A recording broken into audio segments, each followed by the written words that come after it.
Who are we here with today? Anthony with Godboard Detailing. Okay, and what has inspired you to start your own business? Man, I say it's a lot of things, honestly. But I say probably one of the main things would probably be,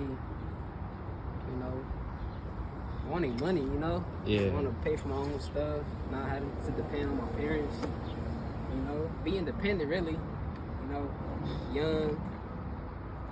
You want money, you want to go out with your friends, spend money, buy clothes, buy shoes, and, all that stuff. Yeah, I'd probably say that, wanting to be independent, wanting to depend on my parents and all that. That's real. I'd probably say that.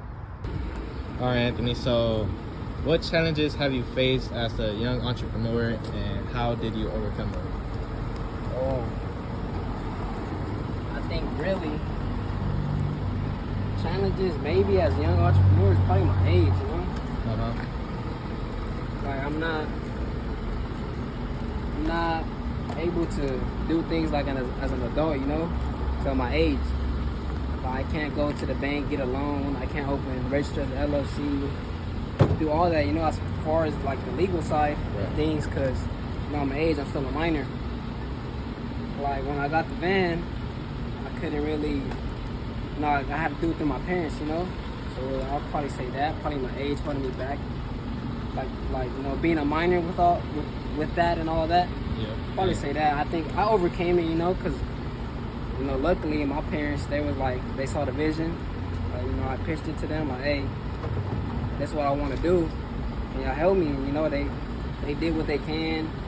They did what they could, they went to the bank, got the loan for me, I mean, they don't pay, I do, but, still, they were like that helping hand that I needed.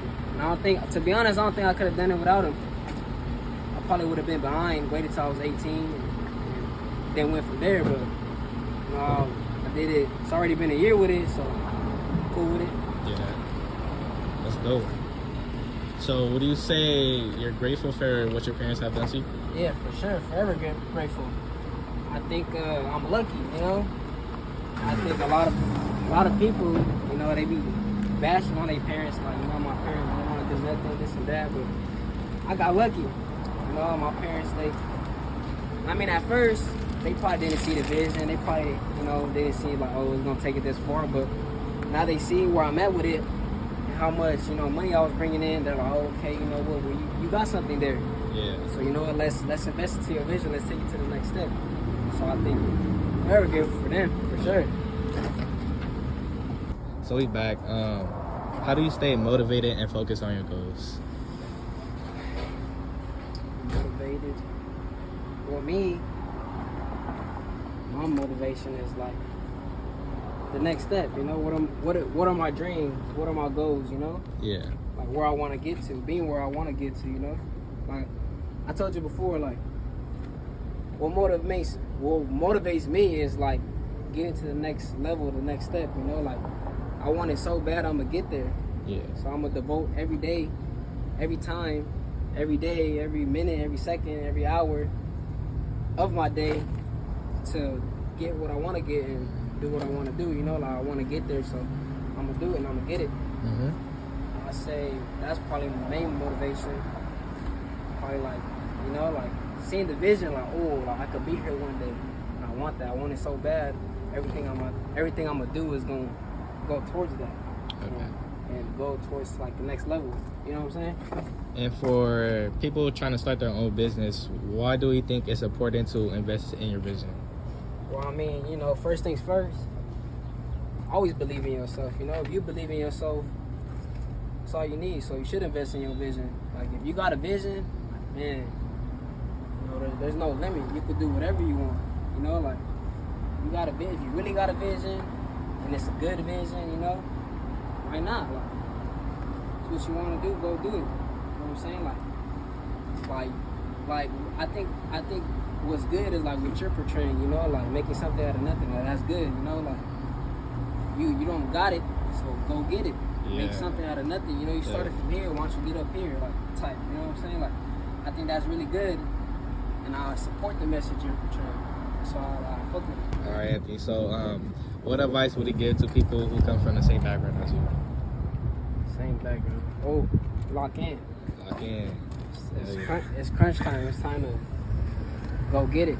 You know, especially now, we at the age, you know, where it's like we graduating high school, either going to college or going into the workforce, you know, so it's like better lock in and pick it up because it's going to get real quick, you know, like I think now, you know, but like,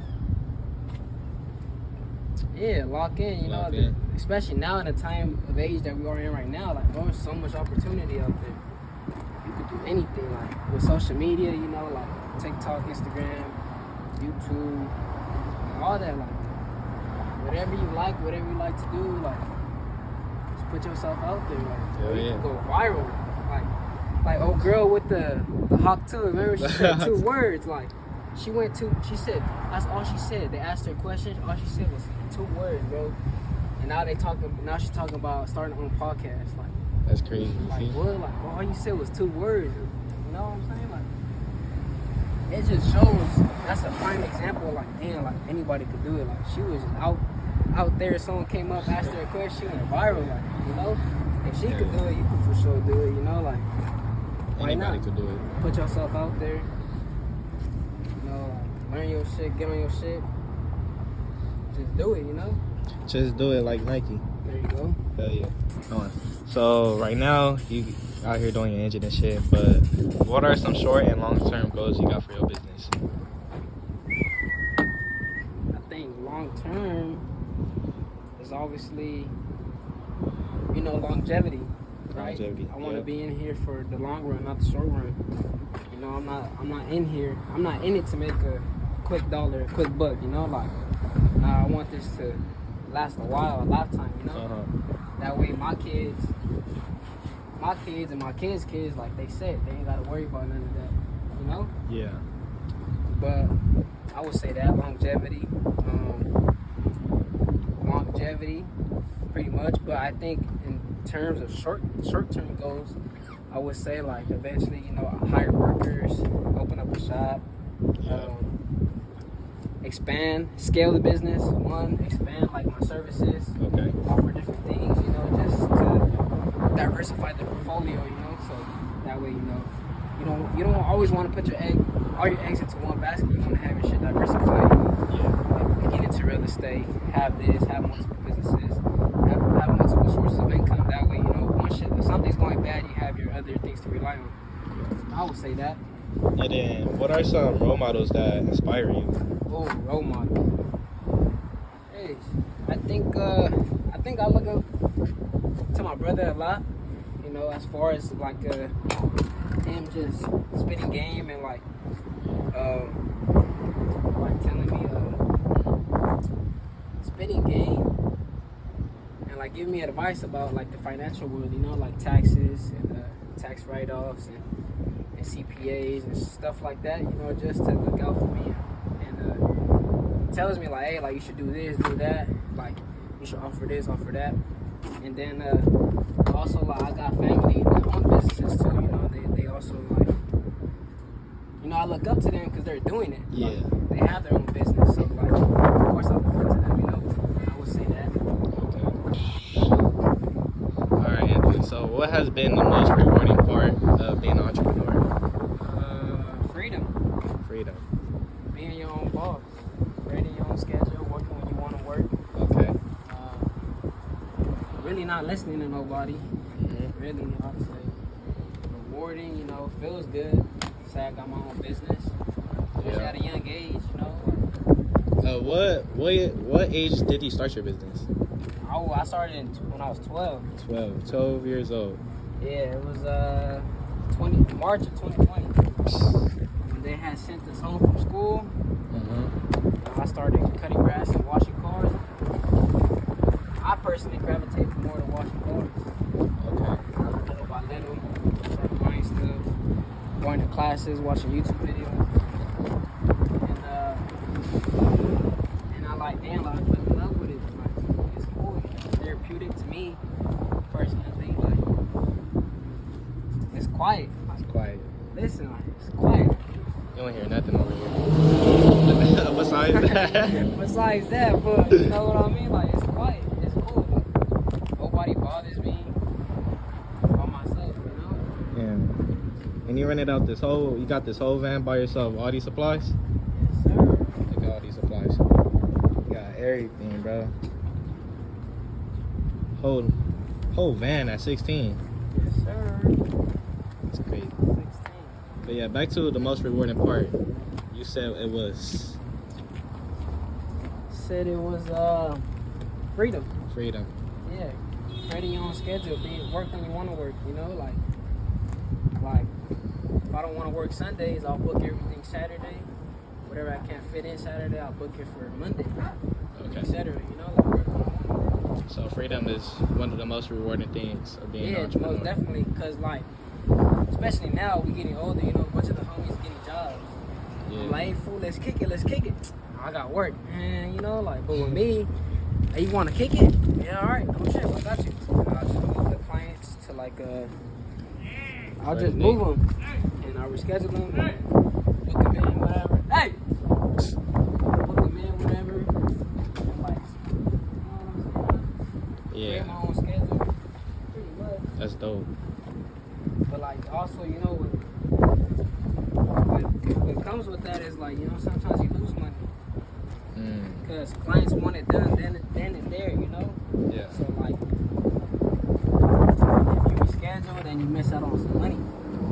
But I mean, it's like anything else, has ups and downs. Just like life.